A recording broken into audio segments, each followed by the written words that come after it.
Bango niya, grabe, sobrang bango niya mga sis. Ayan, malalaman natin kung gaano siya kaganda. The only little good things you do, they make me no. This distance is taking a hold of me for sure. Baby, come. Ayan, meron na naman bagong ginagamit na product ang Mamsinyo. Kaya naman, syempre gusto ko i-share sa inyo itong product na ito. And every week ako nag-upload ng videos. Sunbloss Daily Multi-Defense Serum Sunscreen. So, first time kong gumamit ng Serum Sunscreen. Dewy finish siya. And hydration, radiance, and UVA, UVB protection. At ang net nito is 50 grams. Ang presyo nito mga mami ko is 180. But hindi ko alam kung yun talaga yung presyo niya. Pero ang alam ko 200 plus siya. Pero nabili ko lang siya ng 189 pesos. At syempre, free shipping siya mga sis. Meron itong SPF 50 PA+++. Alam niyo maganda yung mga ganitong sunscreen kasi nga kahit saan kayo magpunta, pwede niyo siyang dalhin, pwede niyo ilagay sa bag ninyo, lalo na sa mga nag-aaral or pumapasok sa opisina, nagwo-work. Yung kanya namang ingredients, mga sis, ayan. Ito yung ingredients niya, hanggang dyan.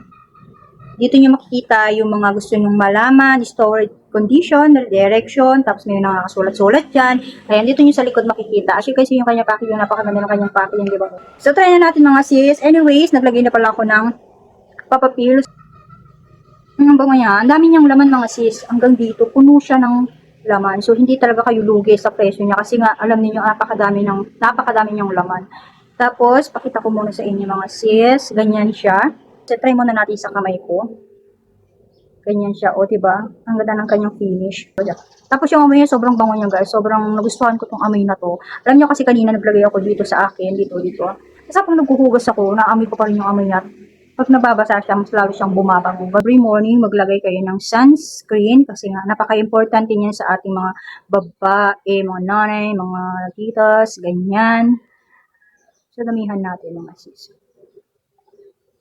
Bango niya, grabe, sobrang bango niya mga sis. Kaya malalaman natin kung gaano siya kaganda. Ito talaga yung mga gusto kong product ko. Alam niyo, lately, yung mga ginagamit ko ngayon, mga sunscreen, ayan, ang gaganda. Promise. Galing talaga akong bumili ng mga product, diba? Gusto ko kasi yung mga hindi malagkit, ganyan. Yung mabilis lang siyang i-blend, walang white cast, ayan, ganyan. Ayan, ganda nito. Okay, maganda naman siya kung maganda. Tapos, madali lang siyang i-blend, mga sis.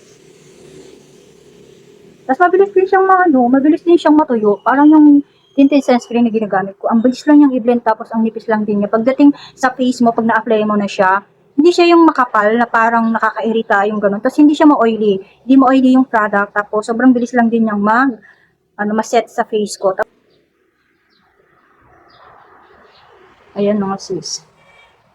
Wait lang may kukunin lang ako. Ang ganda ng finish niya as you can see, diba? Nakaka-glow tapos nakaka-fresh yung kanyang finish. Ang ganda, maglalagay lang tayo ng lip tint. Tingnan natin. Tapos maglagay tayo ng blush. Kung marihilig kayo maglagay ng blush, tingnan natin para pagka maganda siya, pwede niyo siyang gamitin to make up. Ayan, para hindi na kayo maglagay ng mga foundation sa face niyo everyday, ganyan, diba? Para, sunscreen na lang ilagay niyo, okay na. Ayan. Guys, kung naghahanap kayo ng sunscreen na hindi malagkit, mabilis lang siyang i-blend. Ito mga mansi ko, napakabilis lang niyang i-blend, and then ang bango pa niya mga sis. Yun pa yun isang nagustuhan ko dito sa product na itong babayad. Napaka lightweight lang niya, napakagaan sa face. Kahit kapalan mo talaga yung ilagay mo sa kanya, maganda din siya. So gusto ko kasi sa mga product ay hindi siya malagkit, madaling i-blend, and hindi siya nakakairita, tapos hindi siya yung ma-oily talaga. Yung iba kasing natatry ko, yung ginagamit ko, ma-oily siya, like yung kay Hikari, so ma-oily siya, feeling ko ma-oily siya. Yung kay Hikari, ma-oily yun siya mga mamsi ko. Kasi makikita mo sa finger mo, pag in-apply mo siya, ma-oily talaga siya. So, itong Sunbloss Daily Multi-Defense Serum Sunscreen, napakaganda niya mga mami ko. Hindi kayo mahihirapan mag-blend. Tapos, mabilis lang siyang matuyo at hindi siya malagkit. So, yun yung experience ko dito. Sobrang ganda nito mga sis. Tapos, marami pa siyang laman. Pwede mo pa siyang dalhin kahit saan. Pag maliit yung bag mo, pwede mo siyang dalhin para makapag-retouch kayo. Ayan mga mamsi ko, napaka-importante nitong sunscreen everyday. Kahit hindi na kayo mag-makeup, ito lang okay na. Lagay lang kayo ng sunblock, pwede na. Tapos, lip tint okay na. And then, konting kilay lang, pwede na, di ba? Fresh na ang lola nyo, ganda-gandahan everyday. So, ayun mga mamsi ko. mag-sunblush na kayo mga sis. Dahil napaka-importante talaga nito. Ito yung wag na wag yung wawalain.